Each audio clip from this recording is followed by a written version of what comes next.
So today I'm going to tell you a connection between on-diagonal key kernel decay and Liouville property. So the result is not very new, but we last year with Liouville we found a slightly more elegant proof, so hopefully it will be nice. So it's just with Liouville.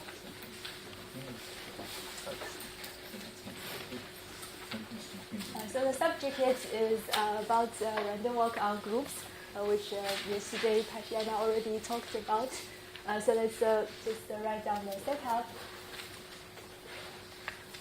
So here we take a group G, so it's a finitely generated group.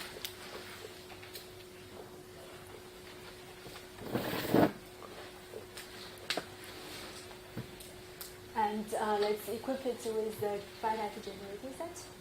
Just choose a finite generating set. So you can form the Kelly graph just by connecting G and GS as edges, where G is in the group and S is the generator. So in this way, you form the Kelly graph, and you have the word distance and so on. And then, so we're going to consider a random walk on this. So let's take mu is a probability measure. So throughout the talk, I only consider symmetric ones. Symmetric means that it charges G and G inverse with the same mass. So it's a symmetric probability measure. And then you choose independent samples according to mu, which is IID distributed as mu. So the random walk we're going to consider is just you multiply on the right. So this is no different from the classical simple random walks on Z and so on. It's just on the groups we write multiplicatively. And then with this, so you can imagine that with mu, say, being uniform on S union with its inverses, you can imagine that you're just performing this simple random walk on the Kelly graph. And so with this process, you can consider a few quantities. So the most obvious thing to look at is the transition probability. So you want to know at the time n where this random walk is at, what is the chance that it is at a location x. And then this, you can write it in terms of the convolution power of this measure. And in particular, so for even times, so we can consider return probability. So it's the chance that you return at the identity of the group. And so at even times, this is the maximum of the transition probabilities. So this is one quantity that we're going to look at. And then there are some other quantities you can think about, like the Shannon entropy of the random walk. So we usually write H for entropy. So this is just the Shannon entropy of the random variable, which you can compute using the transition probability. And then take the log. This is the classical Shannon entropy. And then another quantity you can think about is the drift, or the rate of escape. So it's just the expectation of how far you are from identity at the time n. So here this is just the word distance on the Kelly graph, which you can compute by taking expectation of the word length at the time n. Okay, so these are the random walk parameters that you can look at for any such walks. Okay, so what I'm going to talk about today is sort of the relation between these guys. So before stating the results, maybe I show you the very classical relations between entropy and the rate of escape. So because it's very nice and we sort of have a good understanding. So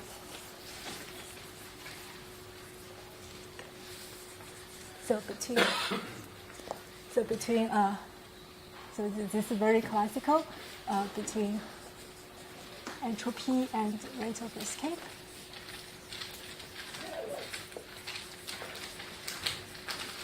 So to make sense of this, you need mu to have a finite first moment, but just think about something of finite support for now. So there is, in one direction, there is this fundamental inequality.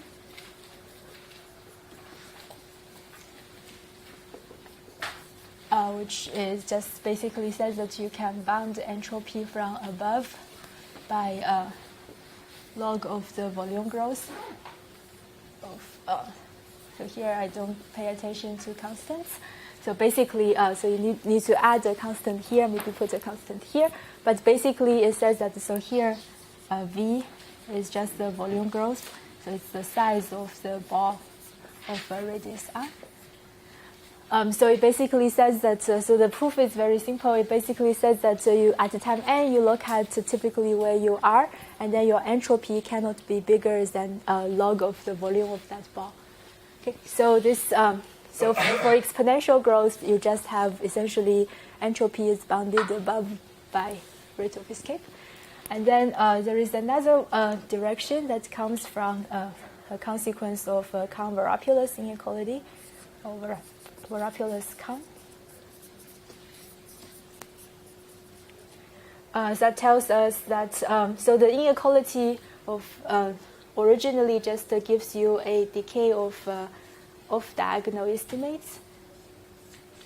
So here maybe I stick with mu. So here we start at identity and ask at time n what is the chance that you're at particular x. And then by very general bound, you know that this is the distance over 2n. So this bound is true for reversible random walks on any graph. So for a proof of this, you can open the book of Russ and Liouville and go to chapter 13. You can find a nice exposition of this bound. And then from this, you take log and then take expectation. You deduce that this... Here you're assuming mu is supported on S. Say it again. Here you are assuming mu is supported on S. Yes, so here, let's say mu is just supported on S. Just or S and S inverse and together with identity. And otherwise, you need to put the constants here. And so we're just talking about finite supported symmetric random walks. And then you get this. From this inequality, you deduce that basically the rate of escape is bounded from above by... you can do this exercise. It's a very easy derivation. So this tells us, so together, these two inequalities, so this 1 and 2, gives us the classical relations between entropy and speed. And so quite well, not that surprisingly, that actually there are examples of groups that achieve one of them. So you see that they give you different bounds. And there are groups where the fundamental inequality is sharp, and there are other examples where this inequality is sharp. So let's draw a picture of this. So this is sort of between the random walk parameters, between these two, it is sort of better understood than others. So just draw you a picture. So for simplicity, let's just assume that these quantities grow really like exponents. So let's say this grows like some beta, and then entropy grows like some theta, which is no reason to assume this. We know that they can oscillate, but I want to draw sort of plot possible relations between beta and theta. So just according to the classical ones. So just from these two, you know that, so if you just read what these things are, it tells you that the fundamental inequality tells you that theta is less than beta. Let's just ignore the possibility of having intermediate growth, just plugging exponential growth here. And then the next one tells you that beta is less than half of 1 plus theta. So you have, so here we have theta, beta, and then so you will know that you are beneath this line. Let's say here is 1, and here is also 1. And then the other direction, it tells us that beta should be less than, so from 0 you get 1/2. And then you have this picture. Okay, so these are what the constraints are. So you should be inside this triangle. And actually, we know more than that. So there is the universal lower bound, which was probably first observed by Liouville, and maybe also Anna Ursula, but the most it was generalized to transitive graphs by James Lee and Liouville. So we know that it should be at least diffusive. So actually we don't have anything beneath here, right? So it's actually beta has to be always above this.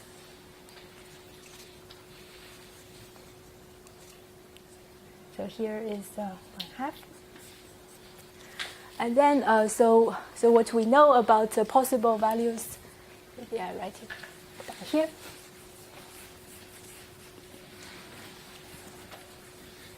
So it's about joint behavior of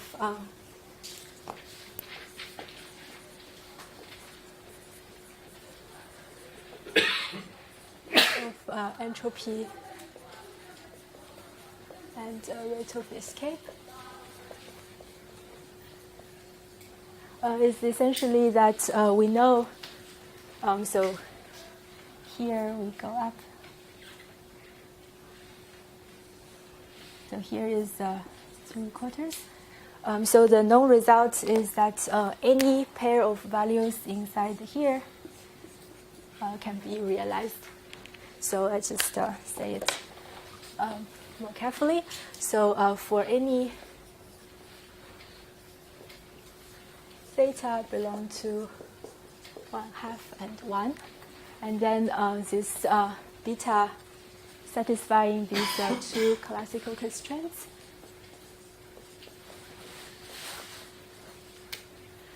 there exists a finitely generated group G, and mu supported generating set, finite support, such that the entropy grows like this prescribed exponent, and then speed grows like the prescribed beta. Okay, so let me give you reference for this. So for the statement with theta bigger or equal to 3/4, so I can mark it in the picture. We don't have another color. It's probably the same color as the one I have. So it's this triangle. This piece. This result is due to Guidi-Amir.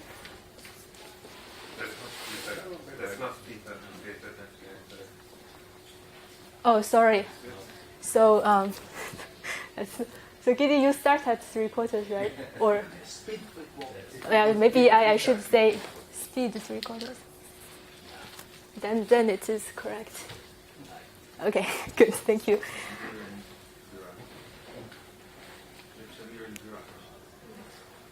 So this paper, so it's based on earlier paper of Amir Virag, and then Guidi did a bit more and produced this triangle, and then so the rest of the triangle draw. So the rest was produced by Jeremy Broussel and myself, and we also used the Amir Virag result. So also used. So the thing here, if you think for a minute, in order to get area, say I want a point like this, then what you need is just, so there is a trick that was used in Giddy's paper, that in order to get a point here, what you can do is just to sort of take the projection, and then you pick up 1 point here, and then 1 point here. Then you just take the direct product of the two, and then you will pick up the larger speed and the larger entropy.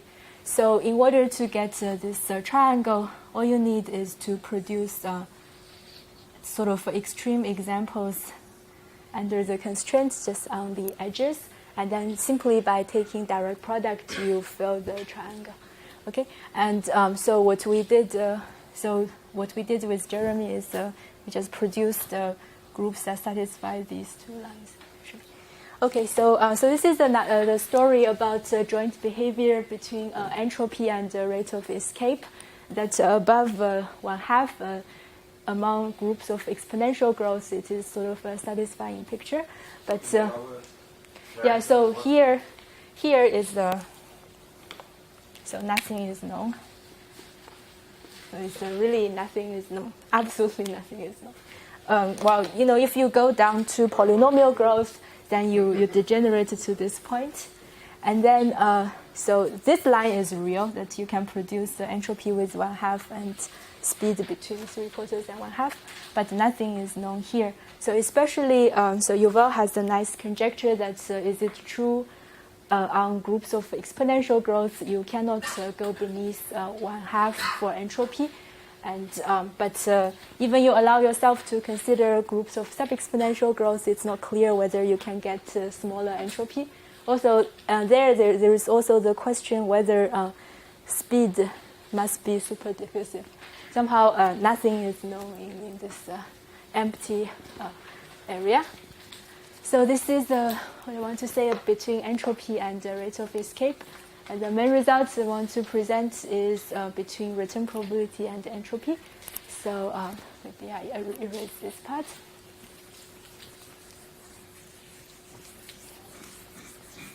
So just say the main results between. So it's just a one-sided bound. So before I say the bound, maybe there is an obvious lower bound. That so you just look at the definition and keep in mind for symmetric random walks that at on diagonal gives you the maximum element. Then you immediately get that is more than get a lower bound for entropy from below by return probability, and this. So this relation, it gives you correct answer on groups of polynomial growth and also on non-amenable groups, but we don't know any example in between that satisfy this, that achieves this bound. That we don't know. So what I want to say is an upper bound that if you know that your return probability decays slowly, then we turn it into an entropy upper bound. Okay, so the result goes like this.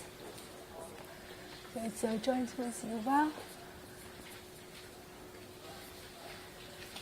So suppose we have,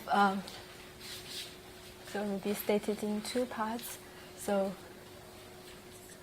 the first part says that if you have a lower bound for return probability, say e to the negative sum En, such that you decay slower than square root. You decrease, so sort of your return probability admits a lower bound that is sort of decays slower than e to the negative n 1/2. Then h mu and grows sublinearly. Just meaning that this goes down to 0 as n goes to infinity. And then by a classical entropy criterion due to Avez, Derenik, and then later in Kamenovich and Vershik, we know that entropy goes sublinearly is equivalent to this all bounded mu-harmonic functions are constant. So this actually is also the same as saying that G mu has a Liouville property.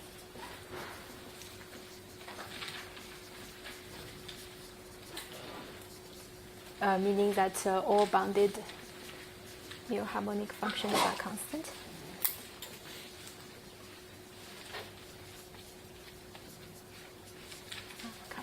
So you don't have bounded non-trivial harmonic functions. So this, in short, just says that if you decay slow enough, then you have Liouville property. And then second part gives you an explicit bound.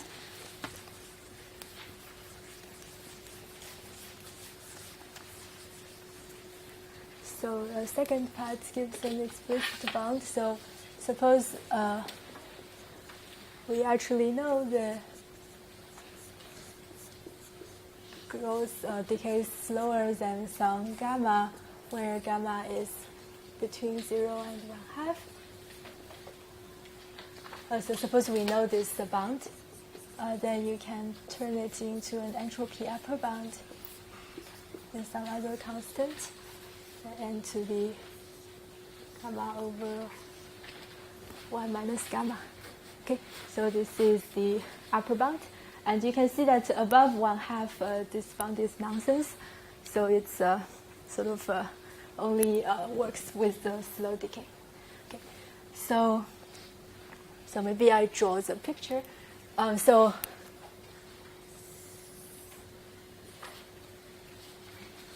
I want to plot this is which coordinates I want. So I want to plot entropy exponent in terms of the return probability exponent, and then so from this obvious lower bound, we know that theta is actually above gamma. So you have this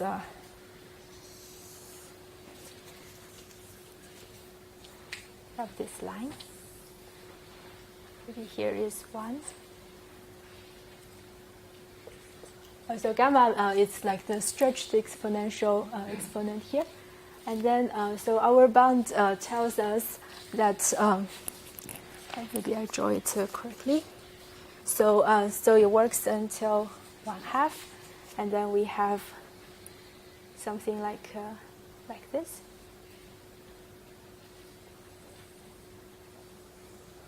Don't know if it's correct. And then above 1/2, we don't know anything.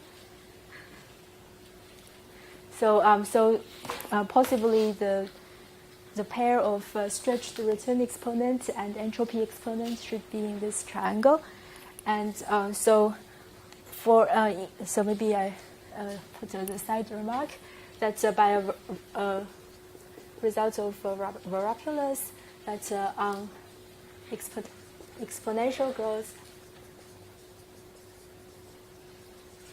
groups, that we have to decay faster than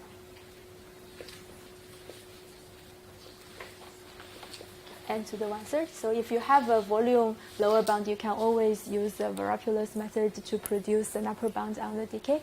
So let's just consider exponential growth groups. Then we start at 1/3. So I'm going to show you that, or maybe don't have enough time to show you, that we can actually achieve this line predicted by this bound with a family of examples.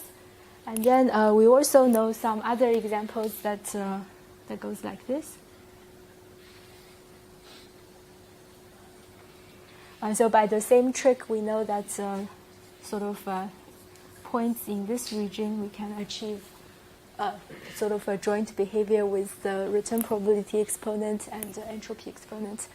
But it is this line here, it's artificial. That's just based on examples we have, and we don't know whether this bound can be improved a bit in amenable groups. That we don't know. And as before that, we don't know anything in this empty region. Okay. So that's what we know about joint behavior between return probability and entropy. Yes?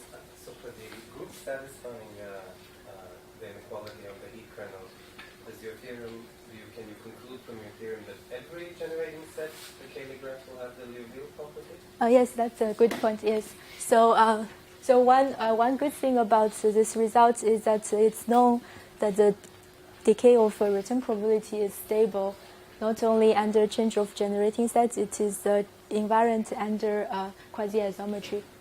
So it's a result of Pitet and Saloff-Cost. So this result implies that if you decay slow enough, as quantitatively here, then Liouville property is invariant under quasi-isometry. Okay, but we don't know anything in general that tells you stability of Liouville property, which we know is not true for general graphs or Riemannian manifolds. But on groups, it's different because you have the entropy criteria. Somehow the final goal would be to have a three-dimensional picture of beta, theta, and gamma, where you characterize all the possible. Yes, that's actually a question written in Giddy's paper, and you can throw in even more parameters. So by simply taking the trick of taking more and more products, the thing you get shrinks just because we don't know enough about how they constrain each other in general. Yeah. Okay, so we did say one quick consequence of this, and then say something about the proof, which is quite simple. So as Asaf already asked, so first thing is that if a group G has a simple random walk decay, say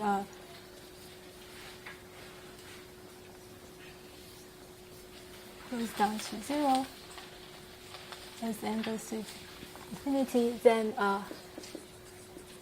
any gamma quasi-isometric to G has a Liouville property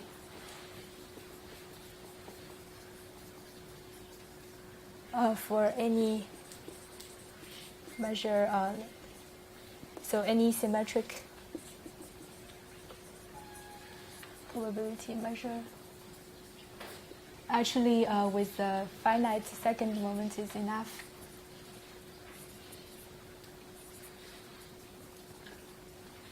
So it gives stability in this restricted case.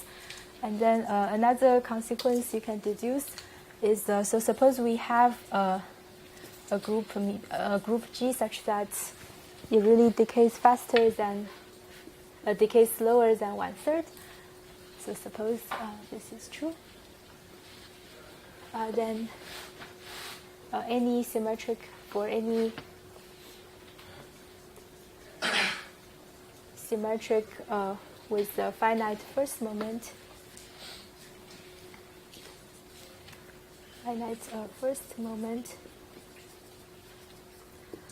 this pair also has a Liouville property. So you can deduce some kind of stability from this. So this result was known for polycyclic groups. It was due to Kamenovich, but probably it's not very important here. So now, so any questions? Okay. So now I want to sketch the proof of this part. So this goes similarly, but it's easier to explain that bound. So it uses Markov type inequalities, as we have seen used several times in the previous days.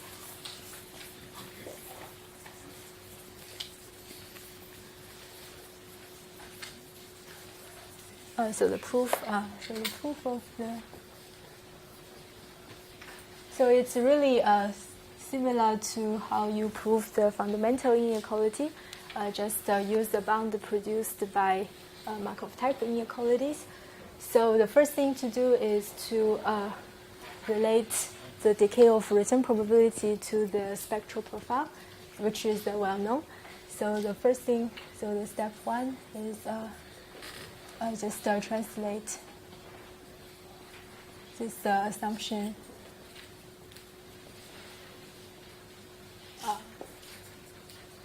on the decay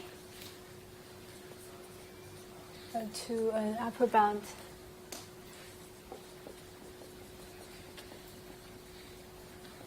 on a spectral profile. This part is it's actually this part is well known by the Coulomb-Gregorian.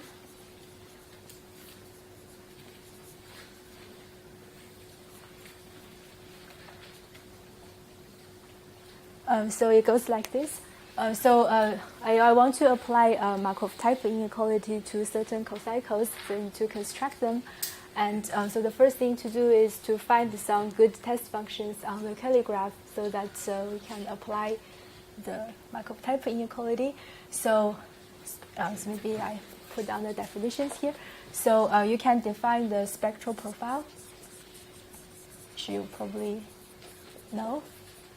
So it's sometimes also called the L2 as a parametric profile. So you look at, so given a finite set omega in your graph, you can look at its Boltzmann-Dirichlet eigenvalue. So you can write it as in terms of the variation principle. In the variation formula that just computes the Rayleigh quotient. And the requirement is that your function is supported in the set. And the Dirichlet form here is just the usual one.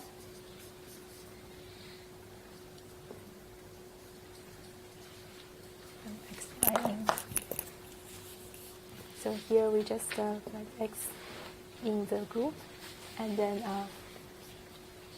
so fx minus f. Okay, so this is just the Boltzmann-Dirichlet eigenvalue of this domain. And then the spectral profile looks for the best set. So the spectral profile. So here V is the volume. So it's just the best you can do with this quantity among sets of size less than V. Okay, so so this is the. No. Here I just want f is not identically 0. So this is the zero boundary, Dirichlet boundary condition. So on finite graphs, you want to take a variance and say that the variance is non-zero. But this is the sort of the expansion version. Yes. And then, so this general theory tells you that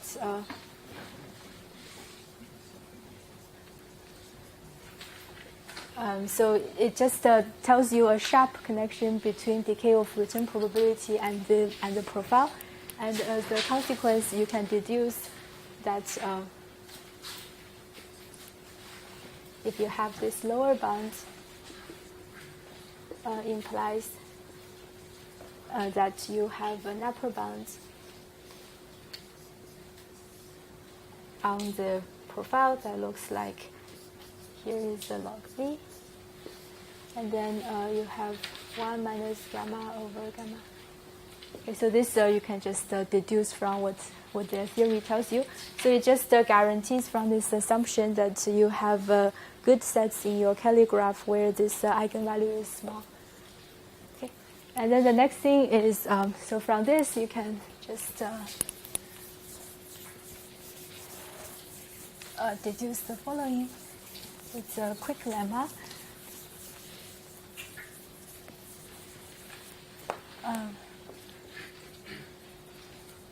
The probability that your random walk not in n at the time n is not in a set symmetrized is bounded from above by n times the lambda of the set. So this is probably very obvious for you think about ZD and similar things. So there's one proof of this using the test function. So that's where the Markov type inequality is used. So I'll just show you the proof. So you take this test function f on mu such that you normalize and then say the energy is optimal, maybe plus the epsilon, but let's just pretend it's exactly lambda. And then you can consider the following cocycle. So there's this tau, maybe you call it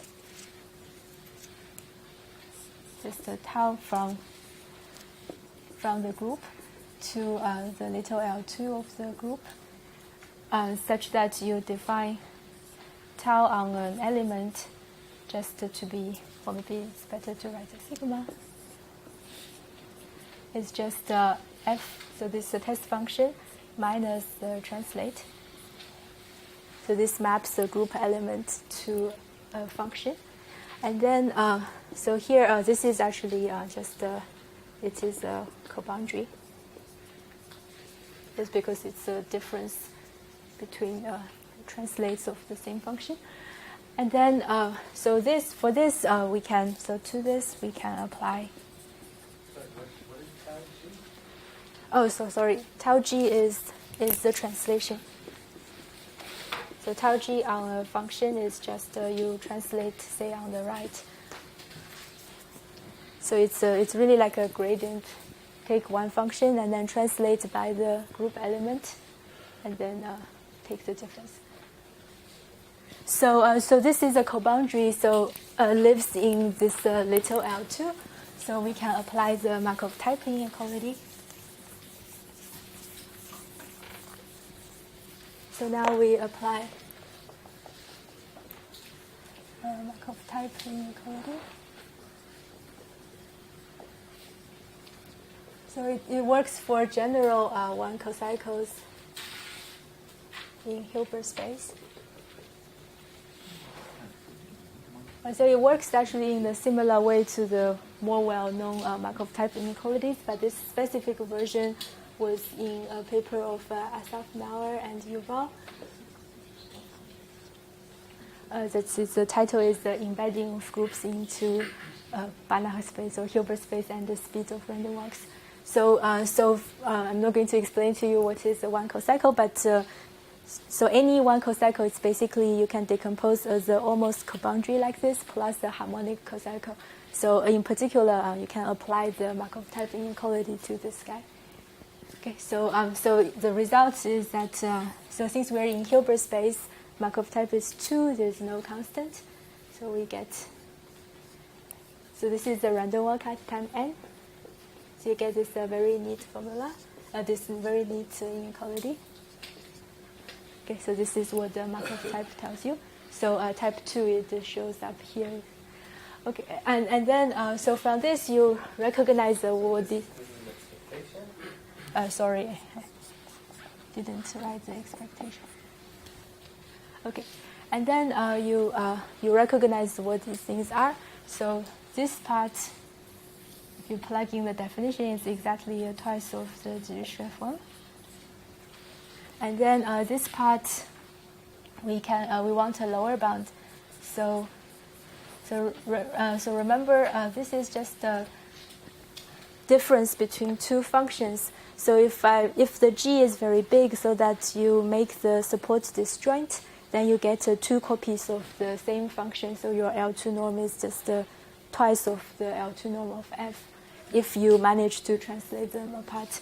So this admits a lower bound that says that it's more than you collect twice of the L2 norm of F on the event that your support gets disjoint.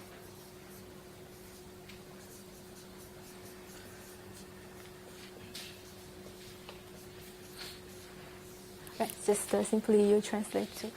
And then, so then you read the 2 inequalities. So this just means that you just rewrite in terms of support inverse times support, that Wn is not there. So this these 2 things together implies that the probability that Wn is not in U inverse U is bounded from above by exactly n times lambda 1 by the choice of F. So this is the little lemma. With this, you can finish the proof just like what you would do in the fundamental inequality. So basically, you select a growing sequence of sets.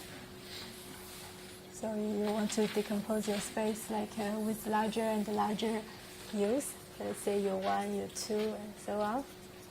And then you choose each uk to have a volume like a growth. So you just want a log of uk. Here, log of uk is the natural scale because it shows up here to be like 2 to the k. And and you select the optimal ones so that the lambda goes like some constant over 2 to the k to this power. Okay, so you select these, and then so you just use this inequality. So you first find at time n where you expect to be. So you choose the starting one, say k0, to have lambda 1 comparable to 1 over n. That's typically where you should be. And then for the rest, you just sum using this pretty weak tail bound, but it's enough to sum up. So finish the proof finishes just by the same thing you would do for fundamental inequality. So it's very easy to do. Why can you always choose such decay that is too? You mean growing like this? So the profile tells you that such sets exist, and then you can just take. So the profile. We know that lambda v by assumption we know this. That's really follows from the assumption, and then this guarantees you that you can select these sets and then you use them, and then the entropy is really you just upper bound by there is one. The first one where you start, and then plus the rest. So essentially, you pick up entropy from each piece, and then times the probability that you are not in the previous one. This is dyadic scale. This is sufficient for doing this, and then you plug in this very weak tail bound, and then you get the result essentially. Okay, so that's very simple. So it really finishes like in the classical, the fundamental inequality. Okay, so that's the whole proof. There's nothing mysterious. And then so I want to finish by saying one thing that's really annoying. So if you remember the picture I drew before that, after this, when we get to 1/2, then this thing goes up to 1, and then it turns. Here is the gamma, here is the entropy, and so this is actually sharp. So there is an example due to Katowski and Virag. It says that there exists a group with return probability. It decays comparable to 1/2, and then here there is some power. I forgot exactly what it should be. Just some log correction, such that simple random walk is not Liouville.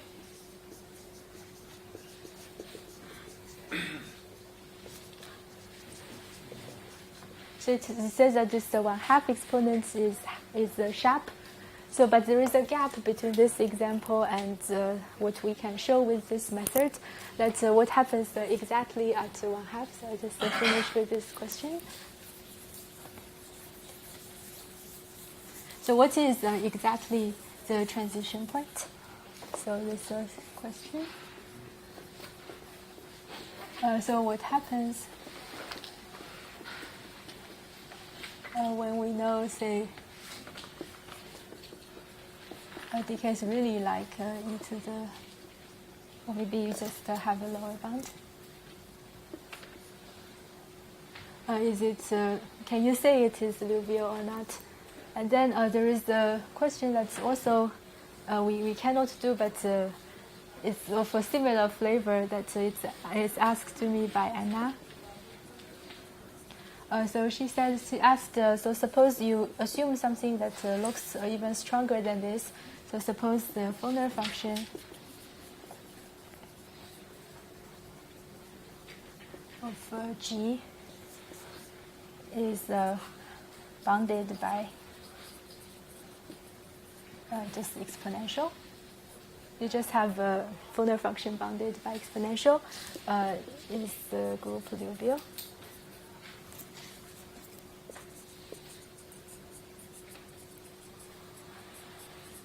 This is quite annoying because all examples we know, if a Foner function is just exponential, it's quite small. It's usually very obviously bigger. He's saying words what you mean by the Foner function. It's a Foner function, yes. So Foner function of a amenable group. It's usually defined by. So it is the minimum volume you need for a Foner set such that the boundary versus the volume is less than 1 over n. So this is the L1 version of the spectral profile, which sometimes is also called the conductance profile. And this is the inverse of that function. So suppose, right? So her question is, if you know that you can find sets of exponential size such that this boundary versus volume ratio is beneath 1 over n, can you deduce it is Liouville? So actually, our result cannot cover this. Okay, I think I'll stop here. Thank you.